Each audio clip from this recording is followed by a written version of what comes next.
American president Donald Trump ഒരു താൽക്കാലിക വെടിനിർത്തലെങ്കിലും ഉണ്ടാകാനുള്ള അതിശക്തമായ ശ്രമം നടത്തിക്കൊണ്ടിരിക്കുകയാണ്. പാകിസ്ഥാൻ മുഖേന ഇത്തരത്തിലുള്ള ഒരു ശക്തമായ നീക്കമാണ് അമേരിക്ക നടത്തിക്കൊണ്ടിരിക്കുന്നത്. എന്നാൽ അമേരിക്ക മുന്നോട്ട് വെച്ച 15 ഉപാധികൾക്ക് പകരം ഇറാൻ ഇപ്പോൾ 10 ഉപാധികളാണ് കൈമാറിയിരിക്കുന്നത്. യഥാർത്ഥത്തിൽ അമേരിക്കയും അതുപോലെ ഇറാനും തമ്മിൽ കൈമാറിയ ഉപാധികൾ യാതൊരു കാരണവശാലും രണ്ട് വിഭാഗങ്ങൾക്കും അംഗീകരിക്കാൻ കഴിയില്ല. ഇറാൻ മുന്നോട്ട് വെച്ച 10 ഉപാധികൾ അമേരിക്ക അംഗീകരിച്ചാൽ ഇറാൻ പൂർണ്ണമായും ഈ യുദ്ധത്തിൽ വിജയിച്ചു എന്ന് പറയാം. മാത്രമല്ല, ഇറാന്റെ ഏകദേശം വലിയ ലക്ഷ്യങ്ങളെല്ലാം നേടിയെന്ന് തീർത്തും പറയാൻ പറ്റും. ഒന്നാമത്തെ കാര്യം, ഇറാൻ പറഞ്ഞിരിക്കുന്നത് ഒരു താൽക്കാലിക വെടിനിർത്തൽ എന്നത് ഞങ്ങളുടെ ചർച്ചകളിലോ അങ്ങനെയുള്ള ഒരു കാര്യം ഇറാന്റെ രാഷ്ട്രീയ സംവിധാനത്തിൽ ഇല്ല എന്നാണ് പറഞ്ഞിരിക്കുന്നത്.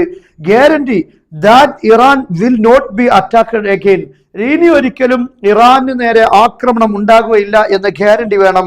അതുപോലെ തന്നെ permanent end to the war, not just a ceasefire, താൽക്കാലിക വെടിനിർത്തൽ ഒരിക്കലും ആവശ്യമില്ല, ശാശ്വതമായ വെടിനിർത്തലാണ് ഞങ്ങൾ ആഗ്രഹിക്കുന്നത്, അതാണ് ഞങ്ങളുടെ തീരുമാനം, ഇത് ഉൾക്കൊള്ളേണ്ടതുണ്ട്. അതുപോലെ തന്നെ end to Israeli strikes in Lebanon, ലെബനാന് നേരെയുള്ള ഇസ്രായേലിന്റെ എല്ലാ അതിക്രമങ്ങളും അവസാനിച്ചിരിക്കണം. അതുപോലെ തന്നെ US-ന്റെ ഇറാന് നേരെയുള്ള എല്ലാ ഉപരോധങ്ങളും എടുത്തു കളയണമെന്നാണ്.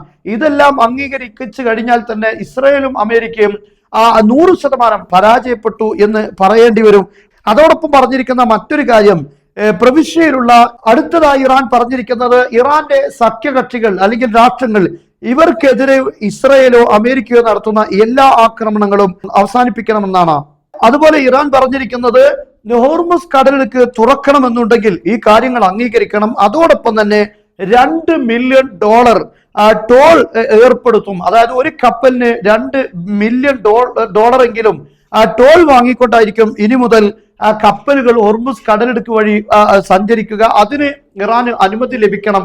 മാത്രമല്ല, ഈ ഭാഗത്തുള്ള കപ്പലുകളുടെ പൂർണ്ണ സുരക്ഷ ഇറാന്റെ കൈകളിലായിരിക്കും. ഇറാൻ അത് ശ്രദ്ധിക്കും. പക്ഷേ ഇങ്ങനെയുള്ള ഒരു സംവിധാനം വേണം. ഈ $2 മില്യൺ ഈ ഒമാനും അതുപോലെ തന്നെ ഇറാനും തമ്മിൽ വിഹിതിച്ചെടുക്കുമെന്നാണ് ഇപ്പോൾ ഇറാൻ പറഞ്ഞിരിക്കുന്നത്. ഇത്തരത്തിലുള്ള വളരെ പ്രധാനപ്പെട്ട അമേരിക്ക ഒരിക്കലും ഉൾക്കൊള്ളാൻ സാധ്യതയില്ലാത്ത തീരുമാനങ്ങളാണ് ഇപ്പോൾ ഇറാൻ കൈമാറിയിരിക്കുന്നത്. യഥാർത്ഥത്തിൽ ഒബാമക്ക് നേരെ ട്രംപ് നിരന്തരമായി വിമർശനങ്ങൾ ഉന്നയിക്കാറുണ്ട്. കാരണം മുമ്പ് ഇറാനും അതുപോലെ അമേരിക്കയും തമ്മിൽ ഒരു ആണവ കരാറിലെത്തിയിരുന്നു. ഈ ആണവ കരാറാണ് ഇറാന് ഇത്രയും കൂടുതൽ ആണവ രംഗത്ത് മുന്നേറാൻ സാധിച്ചത്, അവർക്ക് സാമ്പത്തികമായ നേട്ടമുണ്ടാക്കാൻ സാധിച്ചത്.